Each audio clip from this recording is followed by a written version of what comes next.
How then, Nick? How are you? You okay? Mate, you well? Yeah, good. Thank you, mate. Good to see you. You down on the Brighton front there? Yeah, just with the big man. We certainly are. Nice. Hello, mate. How are you? All right. We just had Fabio on. I'm going to start the same way with yourself, mate. How are you doing? How's training going? All good for the fight night? Yeah, mate. Feeling very good. Training went very well. Happy, mate. I'm in a good place. Both of you interesting last time out. You were obviously in demolition mode last time. What do you think Fabio has learned, and what have you learned going into this fight, coming off your last performances? I learned that I prove what I say and what we talk on, how our training is, and I'll prove it on the night. So time to do it again. Just finally, stick to the 2-question thing. I want to ask you about the Alan Babbage thing again. I just want to ask if it's distracted you at all in the build up to this fight on Saturday. Not one bit. I think he's just a fool, to be honest. Are you going to make a point of speaking to him when you see him? I'm interested in him. If he wants to speak, we speak. Doesn't matter, does it? What's that matter? We're there to do a job. We do the job, and then we worry about everything afterwards. Right. Fair enough. Well, listen, guys. All the best for Saturday. Right behind you. Nice one. No worries. Chris, if we go to Joe from Seconds Out next, please. Hi, Scott. Hi, Nick. How are you? Okay. Mate, yeah, well. good. First of all, I want to send my condolences to you guys and everyone at Brighton for obviously the devastating news with Sebastian Eubank passing away not so long ago. Thank you very much. Thank you. Means a lot. Thank you. First of all, Nick, we'll get straight into it. Do you feel underestimated going into this fight? Because I know a lot of people think Fabio Wardley's, he's the current English champion, and maybe people think it's going to be an easier fight for him. Yeah, I think everyone underestimates me. It's not really a problem. It's my time to shine. It's my time now. So, yeah, it just gives me more fuel to the fire. Is it the biggest fight of your life, do you think? I think every fight I have is potentially the biggest fight of my life. So, yeah, I would agree with you. Did you go into the last fight feeling the same kind of way that this is make or break, you have to win? Yeah, every fight I take is that. And every fight could potentially be your last. As heavyweight boxers, I've learned in the past from losing where you go from there. So I know what's on the line, and I know what I have to do. Mm-hmm. Who do you think has more to lose then in this fight on Saturday? Obviously you. Yeah, I have more to lose, but I think he is the one that's been rated more and everything like that. So he can rebuild, can't he? He can rebuild. There's no problem. It's a tougher job for Nick to rebuild. So, Scott, how do you think this fight plays out? As I said before, if he fights both of them boys on the same night, he beats them both on the same night. So it's my feelings exactly the same. He beats Wardley, no problem. And Nick, how about you? Have you got a little prediction yourself? I'll win, no matter what. No matter what I have to do, I'm winning it. Look forward to seeing it. It's going to be a great fight. Thank you, both of you. Cheers. Thank you. Thanks, Joe. If we go to Josh from Boxing Social next, please. I just wondered, where has the bad blood come from between yourself and Fabio? I've seen some stuff with you where he's got some pretty derogatory things to say, and there seems to be a bit of bad blood. And I just wondered where that stemmed from initially. I'll be honest with you, I actually don't know. I think it's more from his part. He's not happy about something, but there hasn't been any bad blood from me.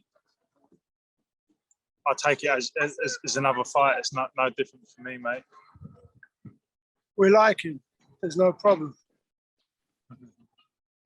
The build up to the fight, obviously you're going to be in the hotel together. Things might get quite heated. Do you think that might affect either of you in any way? Won't be affecting me, that's for sure. I know. There won't be no heat. What's the heat over? There's no heat. I'm a professional. End of the day, I'm in there to do a job. There's no problem at all. There's going to be no problems at all. Last one from me. Obviously, Fabio's last fight against Eric Molina, he probably got tagged a lot more than he has in the past. And I just wondered if you'd seen anything in that fight that you guys have taken into your game plan. Yeah, we've got to watch out for his feet because he does a nice side swipe. at the end of the fight. That's how he won, by doing a side swipe with his feet. So we'll have to watch them. Guys, all the best. Thank you. Thanks, Josh. If we go to pro boxing fans next, please. Hi, Scott. Hi, Nick. How are you boys? Hey, mate. You well? Yeah, Good very well. stuff. Yep. Good stuff. I wanted to touch on something you said there, Scott. It's a question for both of you. You're talking about where Fabio could rebuild if he lost. Obviously, you guys have just kind of been through that rebuilding process yourself. How's that sort of changed you as a man and a fighter, Nick? That coming back from a couple of losses within three fights to winning the Boxer tournament, and then the big performance over Eric Pfeiffer, and then now you've got a big chance against FABIO WARDLEY. I just wanted a bit of an insight into that rebuilding process, how that's changed you as a fighter. First of all, I had to, deal with a lot of things mentally, and that was tough to come from. But now it's made me all around a lot better fighter. I worked a lot of my weaknesses, a lot of things have changed, and I'm a whole round better fighter because of it. Okay, thank you. I know to lose, so I know what I'm going in to do. Ain't no messing around. And Scott, the same sort of question to you about Nick. You've been obviously guiding Nick. What do you think of this rebuilding process? Is he much better now because of it?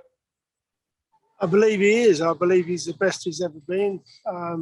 He's doing the distances. He's doing everything. He's, I honestly believe he's the best he's been under me. 6 years. So this is the best I've seen of him. So he knows what's in front of him. Listen, Fabio's a young kid.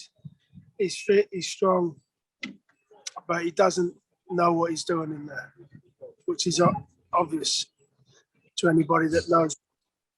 So, all right, guys. All right, thank you very much. That's all from me. All the best at the weekend. Good luck. Mate. Cheers. Okay, we go to Pro Bs next, please. Nick, how are you, mate? Hello, mate. You good? I'm good, mate. Quick questions to you. Okay, the fight against Dave Allen a few years back, unfortunate defeat, but you managed to pick yourself up and you're back in the mix, mate. How does it feel? Mate, it's a great feeling. I think the fighters that have lost like I have and come back like I have truly know what it is to be a fighter. So I know what it takes and I know what to do. And it's a great feeling to be in the mix again. Yeah. Have you taken this fight in mind of also getting, I know you've talked about already, Alan Babbage. I know when I saw you in Brighton, you mentioned you weren't happy they interrupted your interview. Is the plan to dispatch of Fabio and then fight immediately Alan Babbage? Listen, there's no plans. There's one plan, and that's Fabio at the minute. So when we get through Fabio, I think this is an eliminator for the British, I've been told. So yeah. We'll see. We'll see. Excellent stuff. All right, that's it from me. Thank you. Thank you, guys.